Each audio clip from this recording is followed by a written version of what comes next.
Good afternoon, and thank you very much. I want to start by definitely saying thank you to Michael and Nadia. Michael, who you just heard speaking, and Nadia, who's sort of behind the scenes, also doing work. It took a lot of work to pull this together, and thank you to both of you for making that happen. It is my joy and pleasure to introduce you all to a brilliant writer who I have to admit I was not familiar with until I read the book. I'm a part of a study group. Somebody else suggested we read the book. As a professor at the CUNY Graduate Center, where I work with mainly PhD students, I've read a lot of dissertations and a lot of books about New York City. And I thought, surely, oh Lord, here's another one. But I was wrong. It was another one, but not like any other. And so I'm excited to present it to you today and have a conversation with the author. The author has worked in publishing. Tom Dija has worked in publishing for more than a decade before becoming a writer. Along with editing 4 anthologies, he's written 3 novels, as well as a great biography, by the way, of civil rights pioneer Walter White. And he also is probably second best known for his book on Chicago, called The Third Coast, When Chicago Built the American Dream. A book that I hope he becomes best known for is the one we're here to talk about today, which is titled New York, New York, New York, 4 Decades of Success, Excess, and Transformation. And I want to begin first by saying, welcome, Tom. Good to see you. Thank you. Thank you so much for having me. Good to see you here. I want to start, if I may, with what hooked me on the book. And that was the opening paragraph. So the book starts at a party. And I just want to read to everyone the opening paragraph of the book. And Tom, tell us 2 things when I get through reading this paragraph. Yeah. 1, where the title of the book came from, and right. 2, why you chose to start the book here. So the book starts with, this is chapter 1 on page 3. Standing alone, bald, and surprisingly tall, Ed Koch watched the snow fall through the windows of Tavern on the Green, while the guests filled in for Hugh Carey's I Love New York Day lunch. Only 6 weeks into his term, and the city had already spent twice the year's budget for snowplowing. Yeah, it's a big moment for Koch. He's just been elected. The whole I Love New York kind of Milton Glaser thing that we have so internalized now is really a state creation. It's created for state tourism, but New York City grabs onto it. And Hugh Carey didn't want to invite Koch to this party even. This was going to be a state thing. There was a new commercial that had little snippets from various Broadway musicals. So you had Diana Ross was there because she was in The Wiz, and Frank Langella and Yul Brynner, and they were all going to kick off this new I Love New York thing, desperate, to get people to come back into the city as tourists, which it absolutely did work. But it's Valentine's Day. There's a snowstorm, which, as you mentioned it from the book, knocks out already the city's budget for snow plowing. And, Koch has the money from the federal government is going to run out in June. So basically, he's got to, he's been thrown into this situation of trying to, fix the city. And he has a really short leash of what to do.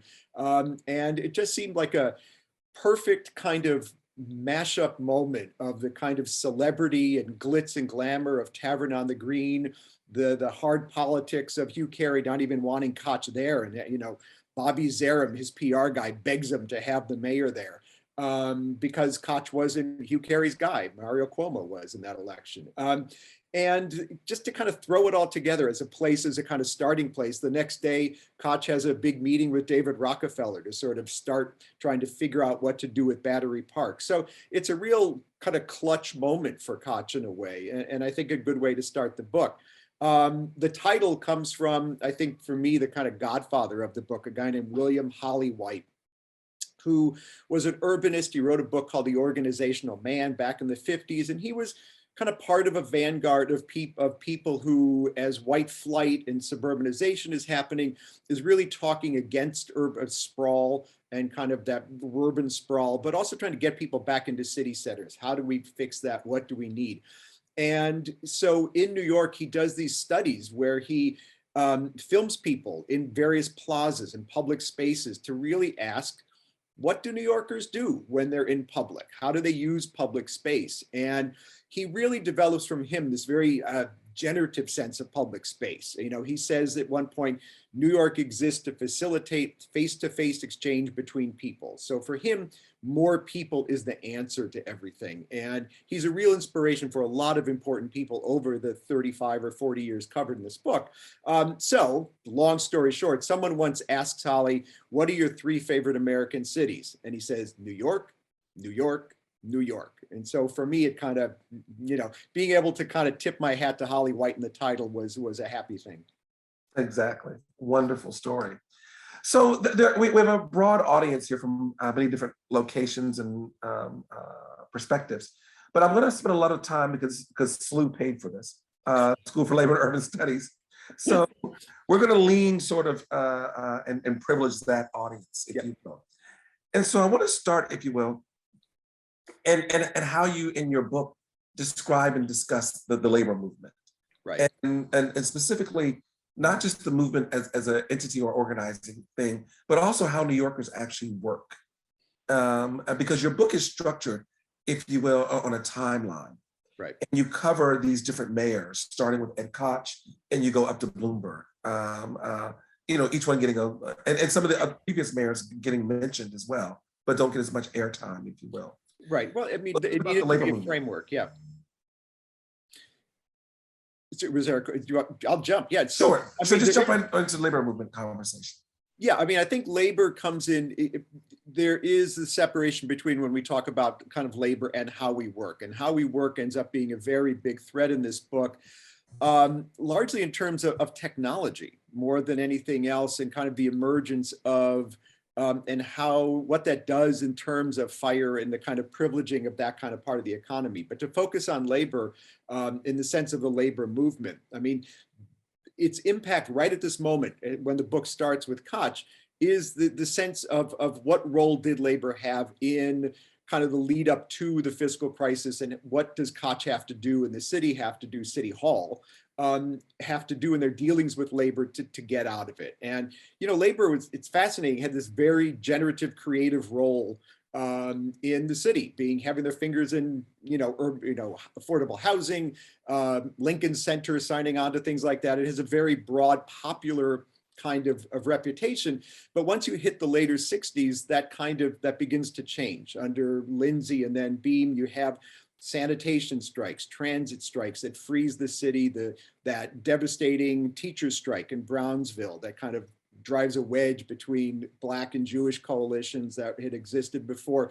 So you're getting, it's a very kind of negative place. And Rockefeller brings Harry Van Arsdale to the table when kind of the crisis regime takes over the city, because Koch is very, his hands are tied. He doesn't actually answer to the voters.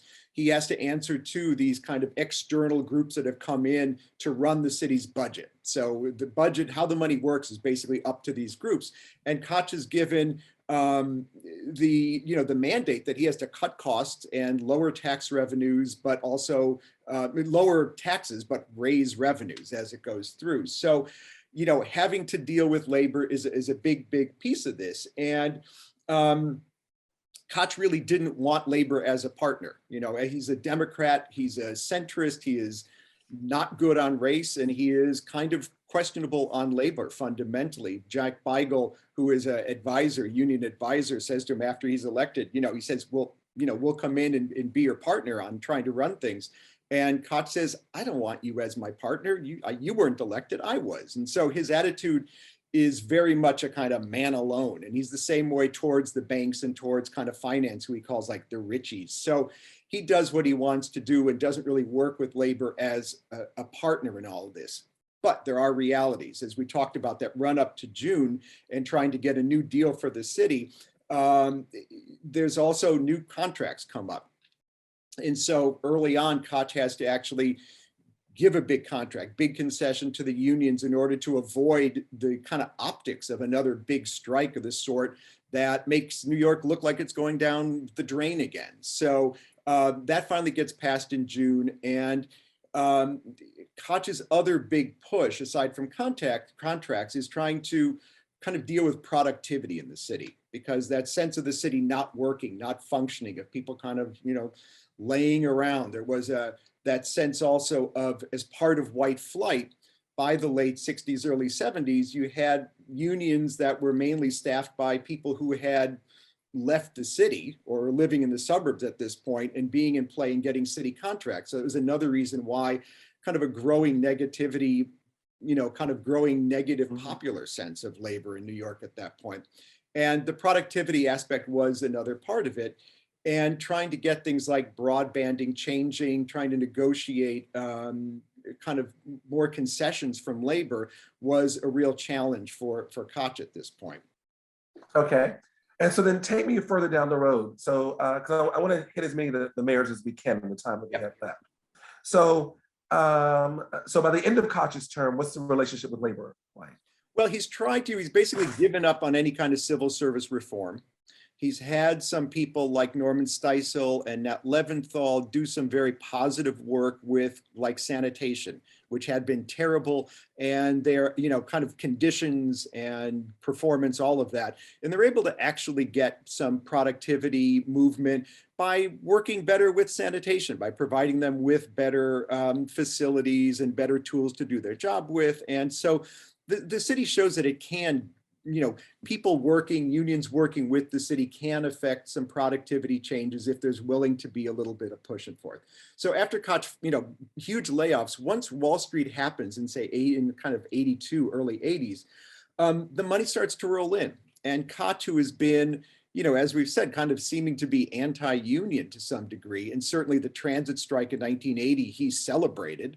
Under Lindsay, the transit strike had frozen the city, and the transit strike that happens in 1980, he's meeting with the police chief at One Police Plaza, and he looks out the window at Brooklyn Bridge, and he's expecting the city to be dead, and instead there's all these people walking over. It did not. So the transit strike, and Koch goes out there, and every night he's out there rallying people, screw the union, and it's taken as a real watershed moment for him and for the city, as kind of that popular attitude of the city being a labor city has now switched to being a more white collar, identifying with the boss kind of thing. So all of that said, when the money rolls in, Koch does hire back a lot of public workers after firing lots of public workers.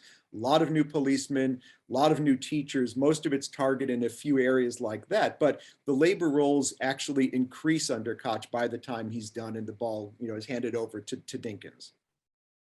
So speaking of Dinkins, what happens there? It's kind of inconsistent, and that's sort of the problem with it. He does give some big contracts to labor, but at the same time, you have an enormous budget problems there. So they're always looking to kind of cut on things. And Harvey Robbins, who is the head of operations at the time, who is an avowed socialist, spends a huge amount of his time, battling with unions, trying to squeeze as much money out as they can. So during a lot of this time, labor, really draws a line and is not particularly negotiable with the city on things like productivity, work rules, things like that. When Giuliani comes in, again, we have another moment. The budget's falling apart. The city can't afford anything. So he goes off on this, his early plans, where he does these kind of public performances of what his budget is going to be. It's going to involve huge cuts for everybody across the board, including labor. And so everyone is quite kind of figuring that here's going to be another labor's going to dig in. But in fact, with Giuliani, who is, a kind of imagines himself at this point a fusion Republican, basically, he draws a line and says, I'm going to start firing people. And he kind of plays hardball with them, and the unions basically cave. And he presents kind of ideas for, different kinds of productivity concessions and things that everyone says, well, all this kind of new thinking, gosh, everybody's kind of doing what, Giuliani's got this all going on. The reality is that a lot of these ideas were things that other Democratic, that Dinkins had tried, but I think hadn't been taken up by labor. So it's an interesting question as to why Giuliani, whether it was just a matter of him drawing the line in the sand in a different way. But by the end of the day, his working, certainly in the first year, his relationships with unions and city labor are much more kind of creative and constructive than they had been with some of, certainly with Dinkins and Koch. Where he plays another interesting side is on certain places like the Fulton Fish Market, or other, and the state was dealing with Javits, that sense of kind of breaking down the mob during the Giuliani years. The mob had a lot of influence. There were many, how can we say, when it would infiltrate the party and the mob, the Democratic Party and the mob kind of linked up at various points and in various specific spots. And Giuliani definitely took it on himself to break that union in Fulton Fish Market. The state did it at Javits, where they just cleaned out everybody, fired everybody in the entire place, and kind of went person by person through the union to see who could be brought in. So, again, labor is not a monolith in any of these years, and we can't really pigeonhole it or put it on a spectrum in a certain kind of good, bad place, because obviously at the same time when you had the people at Javits charging, $100 to plug in a lamp, there were also hospital workers who are union workers who are, doing the job. So I think trying to get a kind of nuanced thought about what labor is and what it is necessary, rather than kind of saying, here's what labor was. I think you have to kind of get specific with it. So it's complicated and nuanced. And then on the end, you talk a little bit about Bloomberg as well. Right. I mean, Bloomberg was not, did not like to have, was not pro-union in that way. He came to it from a very kind of financial viewpoint, which was that contracts, pensions, healthcare costs were enormously expensive, and felt that the health of the city and the going forward was going to be based on kind of cutting these increasing costs as they kind of grow as time goes by. You have more people, the pensions get bigger and bigger, and it's a kind of growing weight on the city of how much is paid out in terms of those things. Obviously, they were contractually agreed to. They are, what people worked expecting they would be having at the end. But it is true that that is a number that needed to grow. You needed to have revenues that had to keep growing, not just to pay for what was happening in the city now, but for the work that people had done before. And so he really, his major push was trying to get more of that kind of thing paid for, rather than any kind of specific work rules. I think the questions were mostly financial. It's hard to find a labor leader who, has wonderful things to say about Bloomberg. So, and probably, vice versa. Exactly. So I want to go back to, well, actually, one point. So there's that moment in the book you describe where Koch looks out the window and during the transit strike, right, and the city continues to function. And there's this sort of awareness that there's been a shift to sort of identifying with the leaders instead of labor, if you will. Right. And then I would argue that was sort of how that helped Bloomberg, because that just sort of grew over time. Sure. I mean, that is the ignore kind of, labor. When we talk about what does, and it's not a word I like to use a lot, neoliberalism. I tried to write a whole book about New York without using that word, but I did want to examine what that looked like on a day-to-day level and for people who were in the city. And part of that was that this is where we switch away from labor and kind of the nature of work. And what technology was already doing at that point.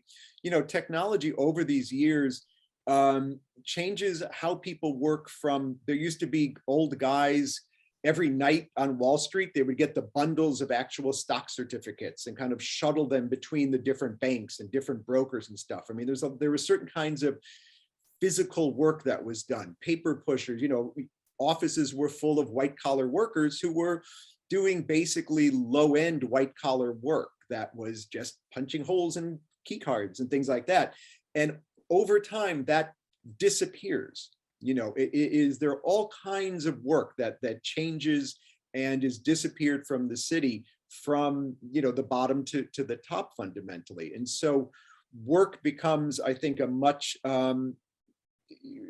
we become obsessed with it during those years. And I think that moment in 1980 when the money starts to creep back and that attitude changes, where people are, it's also a generational issue. and a class issue where there's a certain, now once you begin the Reagan years, this is a little about 6 months before that though, there's a new aspirational sense, and all of that kind of ties to and bundles into what we now kind of talk about as neoliberalism. But I think those are kinds of the DNA, those are the threads that really created on the streets for people.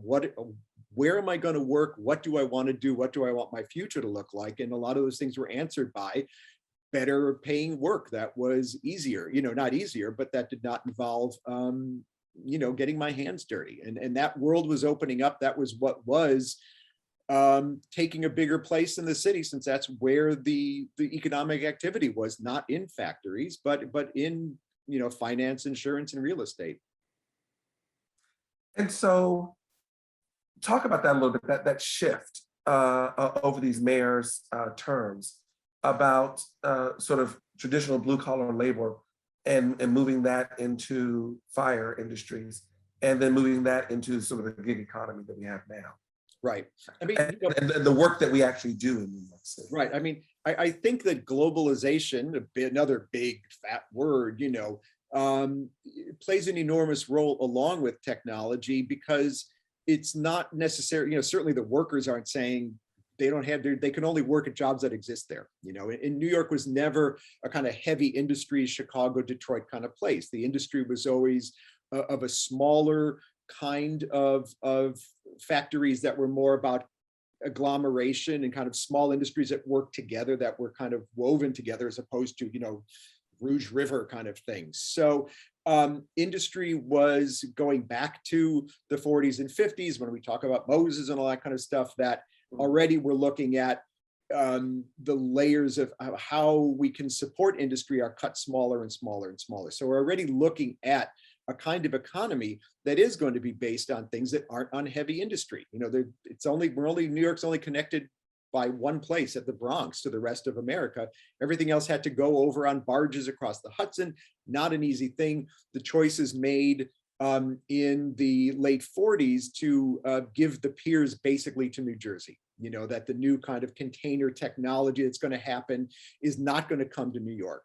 And instead, New Jersey will be the port of call, essentially. And that is also a major kind of death stroke for unskilled workers and for industry in New York. It's hundreds of thousands of jobs that disappear because longshoremen are basically not going to be working in New York anymore. So these are all decisions that are being kind of made in the 40s, 50s. And by the time we get to the book, the bankers and the people who kind of see the information economy rolling out are already deciding that this is what work is going to look like. We're going to have more offices. The job of New York is not going to be to make things anymore, but to literally make money, to kind of mine money out of information, out of the exchange of goods and services, but it's not going to be where we make stuff. And so that leaves people who make stuff in a tougher and tougher and tougher spot.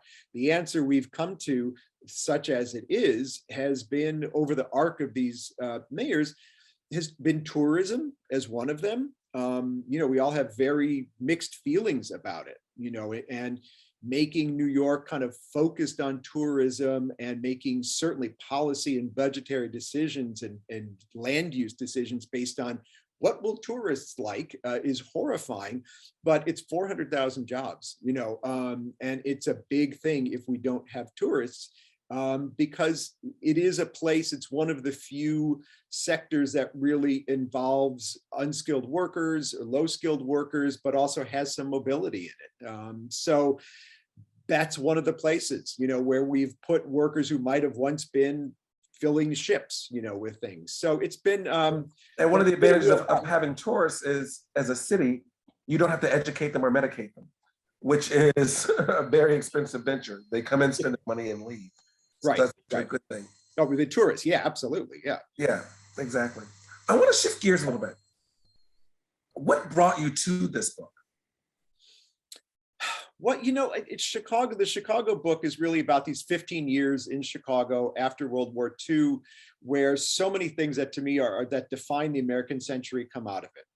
Improv comedy, Playboy magazine, McDonald's, Mies van der Rohe and kind of modern architecture, the Chess Brothers and Muddy Waters and the blues, Mahalia Jackson and gospel music, all these things are happening in Chicago in a kind of 15-year period. So that to me was the first time I really sat down and looked at a city, and some from a certain personal lens, since I grew up there, right? And it was a way of looking at where my own personal aesthetic came from, which always felt a little at odds with what I was living in New York all these years. So after I finished that book, was 2013, Bloomberg was on his way out, de Blasio was on his way in, and I'd been living on the Upper West Side for most of those years.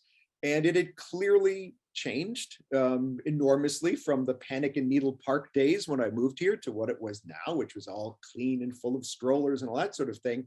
And so that election had a lot of, and certainly de Blasio's arrival was full of a lot of very binary discourse, good, bad. This thing good, cleaned up city, bad, good, you know, more police, safer streets, bad, good. And none of this was really describing the city as how I had experienced over these years and how many people experienced that these were complicated things, that Bryant Park and making public space safer, and that sense of public space as shared space instead of kind of free space seems like a fine difference, but it's an important one. It involves responsibility and thinking about your community and kind of working together with expectations.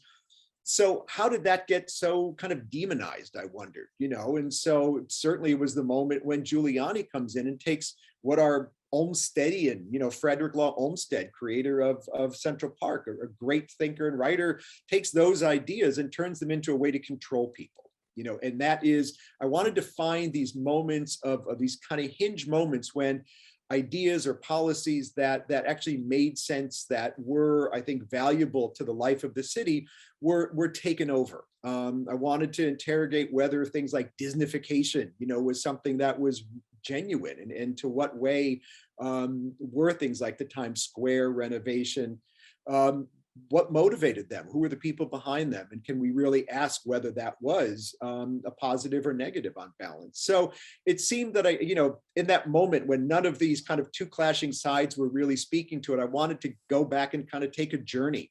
Sure. You know, and really and in that journey, sorry to interrupt you, but in that journey, talk a little bit, and I'm at an advantage because obviously you and I have chatted before and about this, and I'm also at an advantage to some of the audience. I reread the book very recently. Talk about how you wrote the book, the physical logistics of it. I find that fascinating. Right. I mean, I like to use a timeline. I made a big, you know, 8-foot kind of paper timeline, and I didn't want to, because for me, this whole idea of kind of recreating this time is about these weaving together of threads of themes in the book. And so I didn't want to research sort of, here's this one silo. I'm going to research, you know, AIDS and LGBTQ life in New York during this time. Okay. And now I'm going to do technology. You know, it's impossible to do because the causalities are weaving through it. Things as simple as the impact that artists looking for new space creates on real estate and creating lifestyle and gentrification that then kind of sweeps through the city. You can't really tell these cities without, you know, these stories without telling both of them. So I would just kind of read what I was interested in and just keep throwing it up on this timeline and getting a sharper and sharper and sharper focus as I went in, and creating themes through this kind of board of timeline to create a narrative and to find out what the kind of causalities and kind of interactions are as I went along. You know, I have a lot of metaphors in my head, you know, am I boiling up a stew that kind of just has to keep cooking down? Is that kind of layering of some epic canvas? You know, it's a very kind of metaphorical way of looking at it. So I read a lot of books. I read entire runs of magazines in order to not just get an article, but to see what the ads are, to kind of recreate or to reimagine what life was and what those Jordache jeans were really about and what people were hanging on their walls, because that is lived life. You know? So that highlights something. Though again, we've spoken a lot about labor, right? But you raised a point here, which is why I really, really like the book, because, and this is the main reason, it wasn't silent. Right. And there was this sort of conversation, an ongoing conversation over time between what was happening in the unions, what was happening in City Hall, what was happening in the arts, what was happening in, again, as I started this conversation with you, that party. You lay out what seems like it's just a party at Tavern on the Green, but indeed, there's this sort of immediate introduction into the arts and what's happening culturally in New York City. And that conversation weaves its way to some readers. They might think you just anchored it just on the mayors and that was it. Yeah, I mean, that was a sort of arbitrary thing I had to do. I mean, obviously mayors have their own, they are their own history, and they are their own timeline. And what they do is its own way of looking at history. We've had good fortune. I would say it was good fortune in New York history that a lot of crisis moments have also come with new mayors. Now, sometimes I would argue that those crisis moments are ginned up around mayors. I would say that the second term of Dinkins was ginned up to look more like a crisis than it necessarily was by that point. But, we're at another moment when we have another crisis and it is time for another mayor. So it also made sense in a narrative sense. Obviously you've got 9/11. So Bloomberg is obviously his own reaction to it in the city that comes after that. You could write about it with Bloomberg as a side character, but the fact is he definitely, the way he operated as someone who was so networked into every part of the city, it was impossible to not do that. With Koch, he's such a huge presence over those years, for good and bad, that you can't write about New York without kind of having Koch as a certain central focus to it. So what cultural events were going on that you talk about in your book during the Koch years, for example? Let's go through that timelines. Because and what had you, because there's certain things that just are not in the book. I have to adjust my laptop. There's certain things that are not in the book that were happening culturally. And as a sociologist, I was also interested in how you decided what got included versus what didn't get included. Right. Some of that is as simple as the first, the draft before this one was about 300,000 words long.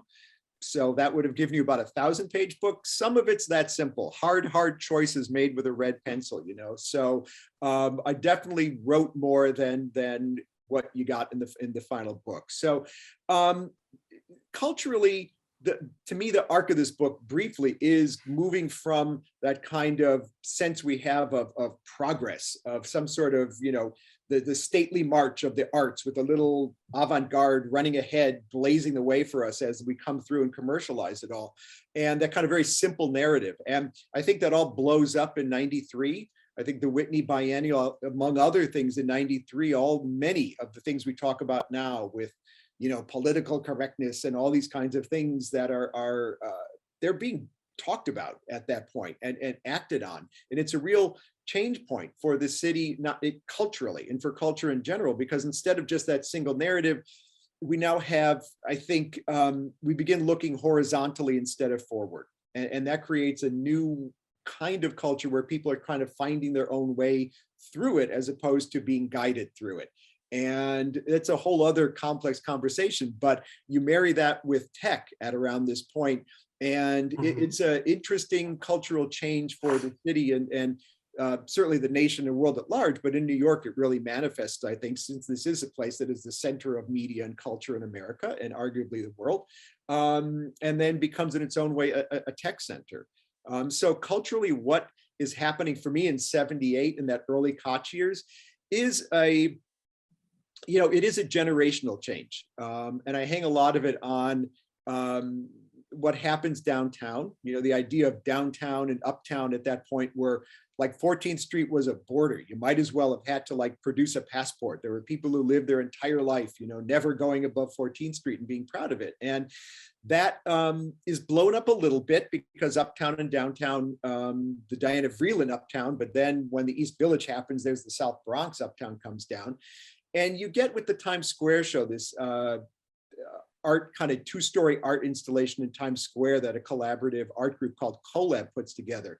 And it's the first show where Herring is displayed, and Basquiat, and David Hammons is there. It's just this kind of mashup of every young, interesting artist has something there, and right. It's the place where Charlie Ahern meets Fab Five Freddie Braithwaite, and from there they make Wild Style. It's this kind of big bang moment of kind of graffiti art, Planet Rock, all of that kind of stuff. And it's one of the first, and why it's so important, I think, is that it really was a conscious attempt to bring the South Bronx and downtown together to include representation of people of color, not just as kind of people who create things that that the mainstream culture appropriates, but as the people who are there, who are making calls, who are deciding what's happening.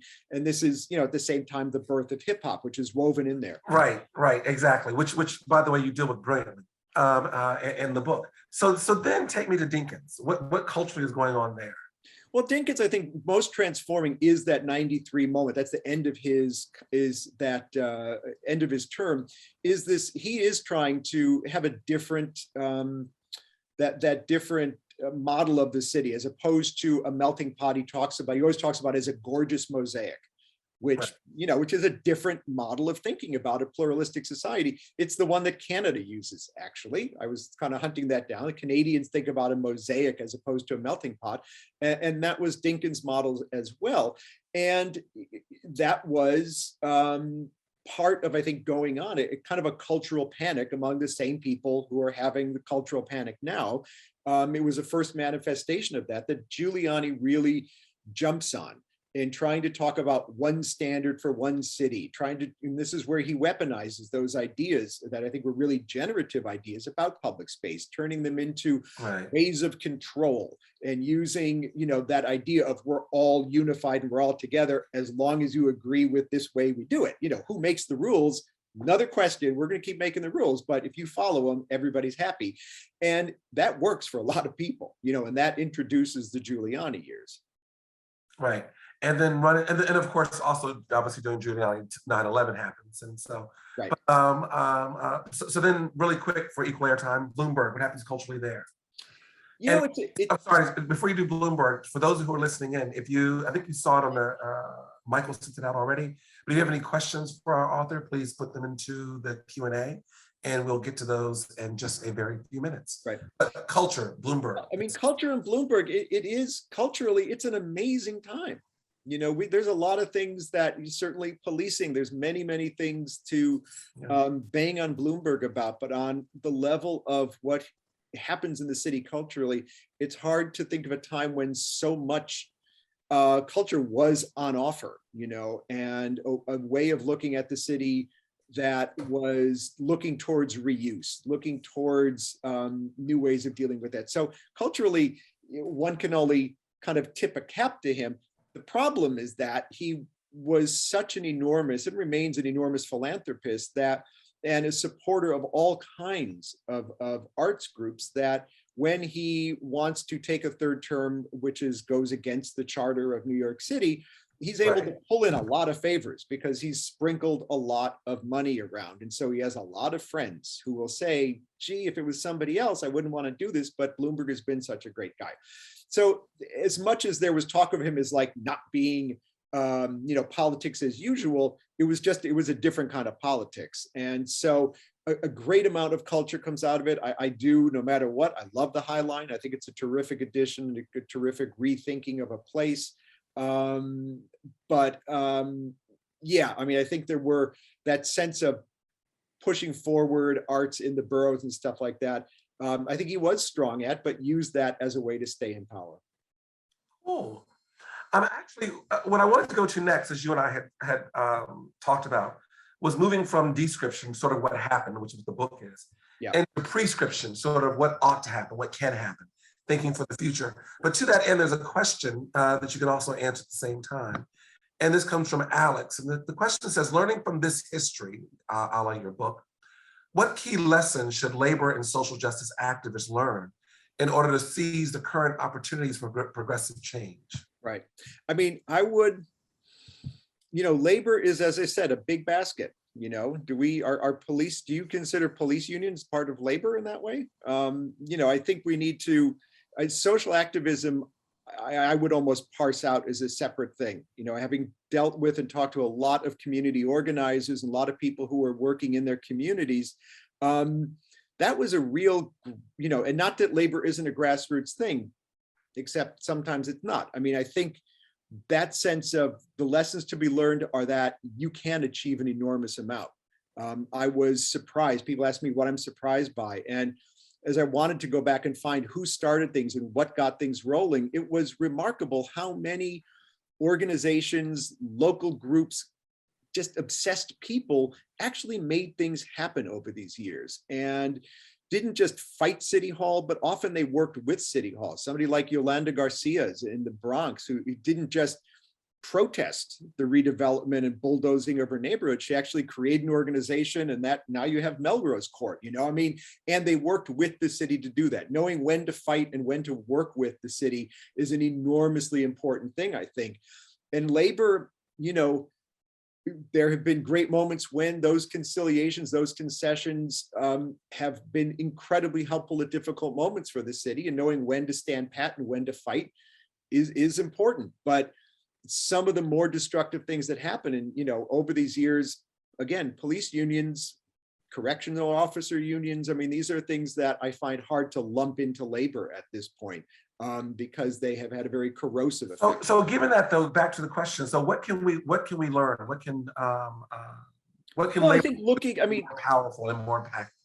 right. I mean, I think that the ability to be flexible is, I think, really important, and the ability to, you know, and the need to be creative and bring things and ideas to the table. Like I was saying early on, it's fascinating to look at how many things that labor was deeply involved in a creative sense in the city in the 40s and 50s, and kind of signing on to projects and things that certainly meant jobs and were, you know, financially valuable, but that involved, you know, housing, huge kinds of things, you know, Penn South and Lincoln Center. These are things that got major pushes from unions. And I think that that sense of how can they participate in the creation of the city really matters. For community organizers and community social activism, you know, protest is good, but creation is even better, is my thought. And they each have their time, and when to wield the two is an important thing to learn, I think. Sorry, actually, I muted myself. Yeah. Okay. Shifting gears, and this is a question you and I talked about before as well. Ron has a question. He says, has there been any consideration of race relations since the 1970s? But more to the point, the question I want to alter a little bit, how have successive mayoral administrations contributed to improving or worsening race relations in New York City? We might need another hour for that. I mean, we didn't really touch on that, but it's an enormous and enormously important theme in the book.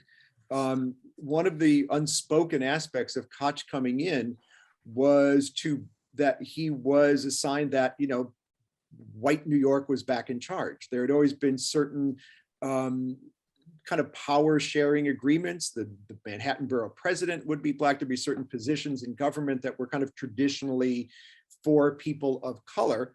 All of that gets blown up under Koch. All the community organizations, all those programs, Model City, things that came in under Lindsay and Beam, out the window.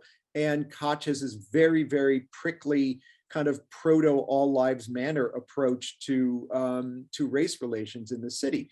In his defense, or, you know, under defense, but at least put it on the pan, later in his life, he does seem to recognize how devastating he was. He apologizes for things like Sydenham. He's out having breakfast with Al Sharpton. I think he does try to atone, but, you know, certainly the things that he broke apart then were very significant. And by the time you get to the Central Park Five in the last years of his term in 88, 89, you know, he is just not responding to what's going on. And if he's responding, it's in a very negative way. And that had terrible impact on the city. Dinkins was such a fraught term. You know, he was the city's first Black mayor, but he was probably the Black mayor that the Upper West Side and Park Slope wanted, not necessarily the Black mayor that most African Americans in New York would have chosen. And so there was always a bit of, there was kind of internal conflict as well as to what, you know, Dinkins was doing, which hamstrung him to a certain amount. Giuliani, there we go. I mean, that was just a terrible time for race relations in the city, and the impact of policing and the way he policed and the way Bratton brought it in. The positives were immense in the kind of lived lives of people. Safety, the kind of ability to recreate neighborhoods that was already going on through Koch and Dinkins, through housing initiatives and stuff. But the safety comes as a kind of finishing point on it. But what is done, what the police do, and the cost on everyday people of color is immense. And there's no way to do that equation. I think fundamentally, it's hard. Bloomberg starts out of the gates in a very positive way, and by the end of Giuliani, just to finish, it's incredibly negative when you have the police killings, Dorisman, where he goes on and says he wasn't an altar boy, and he's on live television. They actually produce and they say, he was an altar boy. I mean, it's, Giuliani is just off the grid by that point, but then he is, again, he tries to kind of apologize, but I think that was political kind of posturing. And Bloomberg, again, as I said, comes in a much more conciliatory position on race. And over time, I think because he's such a hands-off kind of manager, he says to Kelly, go do it and don't F it up, is basically a saying that he gave to everybody, his mantra, And so he sends off Kelly post 9/11 to create the safest city, even safer than Bratton, who had kind of nudged him, the kind of power interplay between Kelly and Bratton. And so we make our enemy Arabs, right? We're people of color from the Middle East, and it's easy to make the city kind of coalesce its sense of fear against them. But at the same time, in the background, Kelly is stop and frisk is going through the roof, and race relations get worse and worse and worse and worse throughout Bloomberg's years. Right. So you mentioned, staying on this issue of race and tying in some of the previous themes, you mentioned the fact that some things just had to be cut out of the book. Some stuff has to hit the floor. And one of the things I thought was sort of a present missing for me was the narrative around Latinx populations. Yes, absolutely. I totally agree with that. Yeah, I mean, so as we close out for this last question, because we got to end it at 1 o'clock, what do you wish could have been included on the cultural aspects and culture and contributions from Latinx populations that got left out of the book? Yeah, I mean, I think that's absolutely true, and I'm kind of thinking about that as I go ahead and look at what's next. Hopefully I'll kind of reface some of that. It's certainly on the Upper West Side and in Manhattan. Culturally, there's a major play. Salsa, that sense of that world created there and its interaction with culturally music in New York during these years, labor issues. There's just so much, and I do, that is kind of my regret. I mean, I touch to some degree on Asian, kind of the influx of Asian communities to New York during this year through globalization, but the kind of foundational meaning that the Latinx population has in New York, going back to the late 1800s, really, when you have the kind of Cuban and Puerto Rican revolutionary movements living on the West Side, in the Tenderloin and kind of the Chelsea area. So I think I was not as aware as I should have been of that. And I will, it's hard to stick that back in there, but I wish I could at this point. With the Chicago book, I kind of, business was a point that I kind of kept out and trying to focus on culture, but it was clearly a very present part of it. So yeah, if I was allowed to do about 40 pages of corrections, I think I would probably go back and do that more than anything else. We have, I'll squeeze in one more really quick. Let's see here.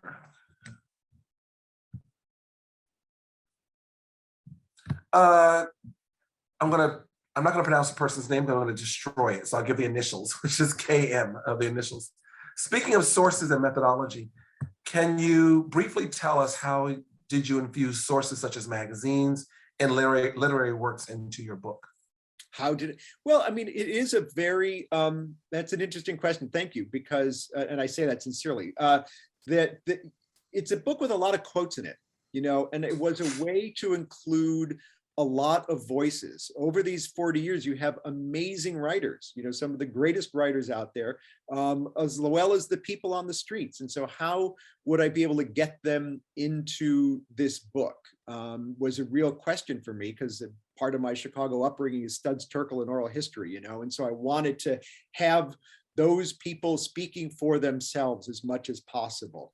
And so I quote a lot, liberally, from letting people have those voices in there, and I did a lot of interviews, but I wanted to get people's voices in there. So that was a real goal of mine, as opposed to necessarily trying to describe things myself that I might not have been around or have the knowledge of. Let somebody else say it. So I did read magazines and other kind of periodicals with that in mind, looking for great quotes to kind of capstone things and give those other perspectives as well.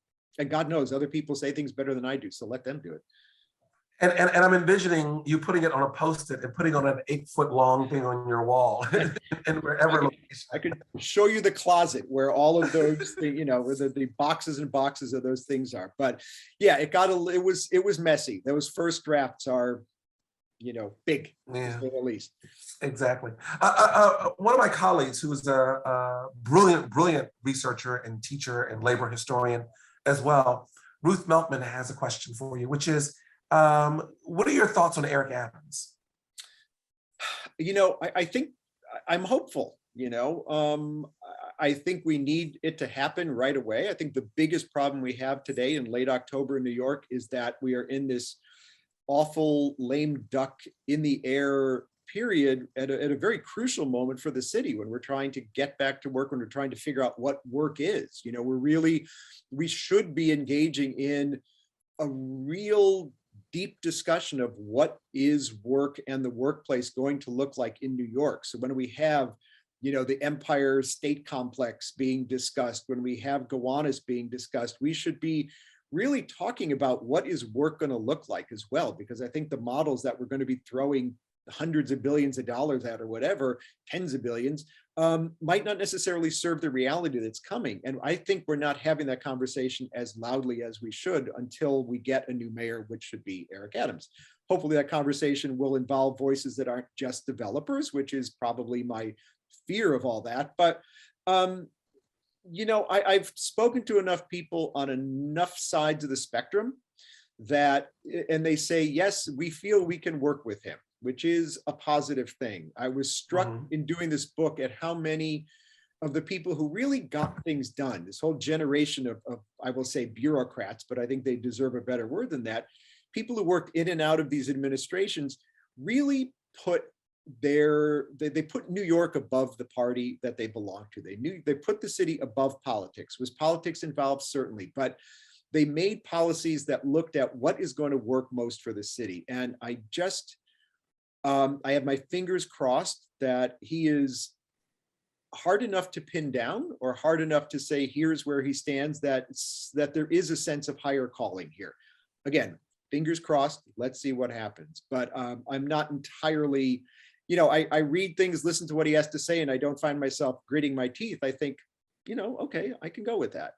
So let's see. It's all about the execution. And what's clear from working over these 3 or 4 decades, the people around him are the ones who really, really will make the difference, because he can say those entertaining, interesting things that I can agree with, but it's going to be up to that tier of people around him to execute that stuff and really bring meaning to it and intentionality. And so that is where, the rubber meets the road. Right. And as a side note, something else really good in the book is how well you handle that conversation of the tier of people around the mayors, and how effective they were in getting things done. So the deputy mayors and people who they were appointed. And you do that throughout all the administrations. Thank you. And it's a great book. You have the second to the last word, Tom. If there's one takeaway from the book, what do you want people to get from this book? Be hopeful.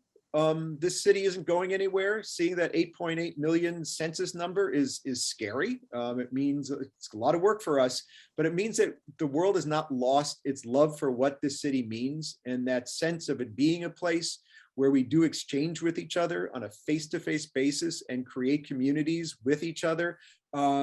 is central. And we need that more than ever now. And I think that is what I want people to take away from the book.